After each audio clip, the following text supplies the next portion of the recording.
Insight news 14 YouTube ಚಾನೆಲ್ಗೆ ನಿಮಗೆ ಸ್ವಾಗತ. ನಮ್ಮ insight news 14 YouTube channel subscribe ಮಾಡಿಕೊಳ್ಳಿ ಹಾಗೂ ಬೆಲ್ ಐಕಾನ್ ಒತ್ತಿ. ಎಸ್ಐಆರ್ ಬಗ್ಗೆ ಒಂದು ಮಹತ್ವದ ಮಾಹಿತಿ ನಿಮಗೆ ನೀಡುತ್ತಿದ್ದೇವೆ. ಎಸ್ಐಆರ್ ಎನ್ಯುಮರೇಷನ್ ಫಾರಂ ಭರ್ತಿ ಮಾಡಿ ಬಿಎಲ್ಒಗಳಿಗೆ ನೀಡಿದ ನಂತರ ನಮಗೆ ಎಲ್ಲಾದರೂ ನೋಟಿಸ್ ಬಂದೇ ಬಿಡುತ್ತೋ ಎನ್ನುವ ಭಯ ನಿಮ್ಮನ್ನು ಕಾಡುತ್ತಿದೆಯಾ? ಫಾರ್ಮ್ ಫಿಲ್ ಮಾಡಿದ ಮೇಲೆ ಯಾರಿಗೆಲ್ಲ ನೋಟಿಸ್ ಬರುವ ಸಾಧ್ಯತೆ ಇದೆ? ದಾಖಲೆಗಳಲ್ಲಿ ಹೆಸರು, ಜನ್ಮದಿನಾಂಕ ಅಥವಾ ವಿಳಾಸ ತಪ್ಪಿದ್ದಲ್ಲಿ, ವೋಟರ್ ಐಡಿ ಮತ್ತು ಆಧಾರ್ ಕಾರ್ಡ್ ಮಾಹಿತಿಯಲ್ಲಿ ವ್ಯತ್ಯಾಸ ಕಂಡುಬಂದಲ್ಲಿ, ಅಥವಾ ಅರ್ಜಿಯಲ್ಲಿ ನೀಡಿರುವ ವಿವರಗಳಲ್ಲಿ ಏನಾದರೂ ಗೊಂದಲಗಳಿದ್ದರೆ ಮಾತ್ರ ನೋಟಿಸ್ ಬರುವ ಸಾಧ್ಯತೆ ಇರುತ್ತದೆ. ಒಂದು ವೇಳೆ ನೋಟಿಸ್ ಬಂದರೆ ನೀವೇನು ಮಾಡಬೇಕು? ಧೃತಿಗೆಡಬೇಕಾ? ಖಂಡಿತ ಇಲ್ಲ. ನೋಟಿಸ್ ಬಂದ ತಕ್ಷಣ ಭಯಪಡುವ ಅಗತ್ಯವೇ ಇಲ್ಲ. ಅದಕ್ಕೆ ಸೂಕ್ತವಾದ ಸರಿಯಾದ ದಾಖಲೆಗಳನ್ನು ತೆಗೆದುಕೊಂಡು ನಿಗದಿತ ಅಧಿಕಾರಿಯ ಬಳಿ ಹಾಜರುಪಡಿಸಿದರೆ ಸಾಕು, ನಿಮ್ಮ ಸಮಸ್ಯೆ ತಕ್ಷಣವೇ ಬಗೆಹರಿಯುತ್ತದೆ. ಈ ಎಲ್ಲಾ ಗೊಂದಲಗಳಿಗೆ ತೆರೆ ಎಳೆಯಲು ಎಸ್ಐಆರ್ ಬಗ್ಗೆ ರಾಜ್ಯಾದ್ಯಂತ ಜಾಗೃತಿ ಮೂಡಿಸುತ್ತಿರುವ ಎಸ್ಡಿಪಿಐ ಪಕ್ಷದ ನಾಯಕರಾದ ಅಫ್ಸರ್ ಕೊಡ್ಲಿಪೇಟೆ ಅವರು ಸಂಪೂರ್ಣ ಮಾಹಿತಿಯನ್ನು ಹಂಚಿಕೊಂಡಿದ್ದಾರೆ. ಬನ್ನಿ ಸ್ವತಃ ಅವರ ಮಾತಿನಲ್ಲೇ ಕೇಳೋಣ. ಸ್ಪೆಷಲ್ ಇಂಟೆನ್ಸಿವ್ ರಿವಿಷನ್ ನ ಎನ್ಯುಮರೇಷನ್ ಫಾರಂ ಫಿಲ್ಲಿಂಗ್ ನ ಪ್ರೊಸೆಸ್ ಆದ ನಂತರ ನೋಟಿಸ್ಗಳು ಮತ್ತು ಅಬ್ಜೆಕ್ಷನ್ ಮತ್ತು ಕ್ಲೈಮ್ಸ್ ನ ಸಂದರ್ಭದಲ್ಲಿ ಯಾರಿಗೆಲ್ಲ ನೋಟಿಸ್ ಬರುತ್ತೆ ಅಂತ ಹೇಳಿ ತುಂಬಾ ಜನರು ನನಗೆ ಕಾಲ್ ಮಾಡ್ತಾ ಇದ್ದಾರೆ.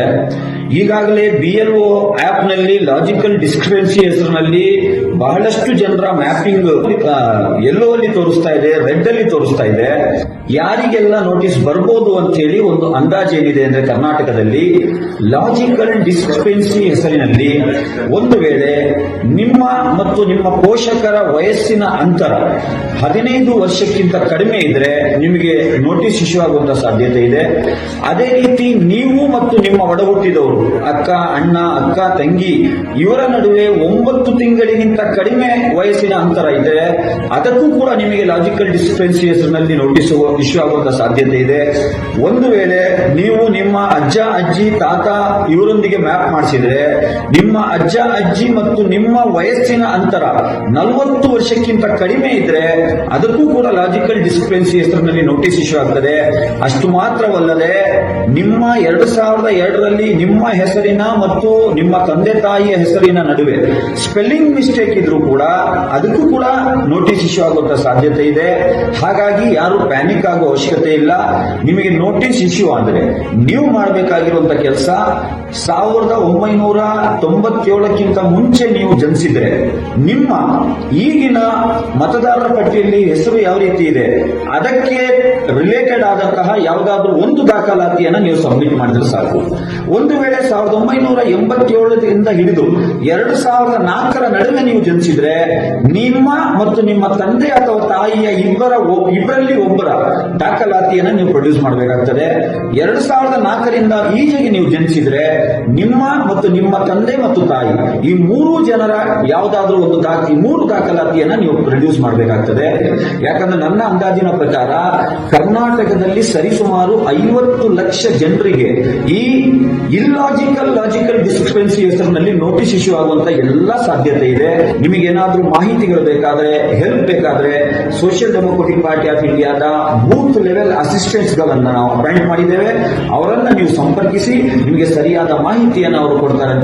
ಸ್ನೇಹಿತರೆ, ಇವತ್ತು ಒಂದು ಇಂಪಾರ್ಟೆಂಟ್ ಮಾಹಿತಿಯನ್ನ ಈ ವಿಡಿಯೋ ಮುಖಾಂತರ ಹಂಚಿಕೊಳ್ತಾ ಇದ್ದೇನೆ. ಕರ್ನಾಟಕ ರಾಜ್ಯದಲ್ಲಿ ಎಸ್ಐಆರ್ ನ ಪ್ರಕ್ರಿಯೆ ಪ್ರಾರಂಭವಾದ ದಿನದಲ್ಲೇ social democratic party of India ರಾಜ್ಯ ಸರ್ಕಾರಕ್ಕೆ ಒಂದು ಆಗ್ರಹವನ್ನ ಮಾಡಿತ್ತು. ಶಾಶ್ವತ ನಿವಾಸಿ ದೃಢೀಕರಣ ಪತ್ರ ಅಂದ್ರೆ ಪರ್ಮನೆಂಟ್ ರೆಸಿಡೆನ್ಷಿಯಲ್ ಸರ್ಟಿಫಿಕೇಟ್, ಅದೇ ರೀತಿ ಇನ್ಕಮ್ ಅಂಡ್ ಕ್ಯಾಶ್ ಸರ್ಟಿಫಿಕೇಟ್, ಜಾತಿ ಮತ್ತು ಆದಾಯ ದೃಢೀಕರಣ ಪತ್ರ, ಈ ಎರಡೂ ಪತ್ರಗಳನ್ನ ಕರ್ನಾಟಕ ರಾಜ್ಯ ಸರ್ಕಾರ ಪ್ರತಿಯೊಬ್ಬ ಅರ್ಹ ಮತದಾರನಿಗೂ ಕೂಡ ಫ್ರೀ ಆಫ್ ಕಾಸ್ಟ್ ಪ್ರೊವೈಡ್ ಮಾಡ್ಬೇಕಂತ ನಾವು ಡಿಮ್ಯಾಂಡ್ ಇಟ್ಟಿದ್ವಿ.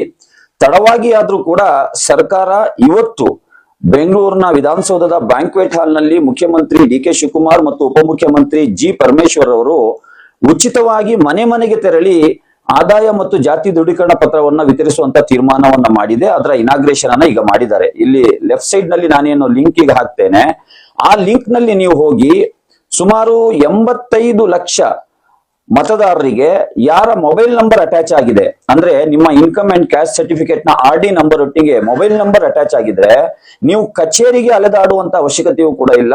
ನೀವೇ ಆನ್ಲೈನ್ ಅಲ್ಲಿ ಅದನ್ನ ಡೌನ್ಲೋಡ್ ಮಾಡ್ಕೊಳ್ಬಹುದು.